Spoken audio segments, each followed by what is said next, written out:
وإذن سلامي يا إخواني وأخواتي دادك الصوماليات ولا ليال وحافي عن أن فكرنا مسكح الندى أن فرنا سيدا حقيقة يرونتا أن أجيسنو مرولبا معهن إنان علاش الندى يفيرينو waxa gudaha naga ah ku meereysano maxaa yeelay marka anagu is fiirinayno cadowguna fiirinaya waxyaalaha dadka naga culummo haday tahay caamo haday tahay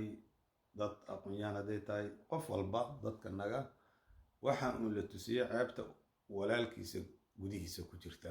dhinac walba markay diin noqoto markay qabiil noqoto kulli shay anaga isku jeedna macnaheedu waxa waaye jirka anaga is cunayna gudaha anaga isku jeedna waa farta isku fiiqayna xumaantanada ayaa maaragtay la istusiyay waxaasuna waa arrimaha cudurka oo inaad qofka walaalka ceebtiisa iyo xumaantiisa iyo maanta dhan iskin tuso waxaa ka faa'iideysanaya cadowga aan leenahay oo ogtihiin oo dalkanaga qaatay ama qaadanayaba ayaan ka mashquulaynaa annaga ayaa isku soo jeesay marka walaalayaal aan xaqiiqda u fakarno aan soo jeesano dalkanaga iyo dadkanaga iyo diintanaga aan difaacano oo dhisano waa salaam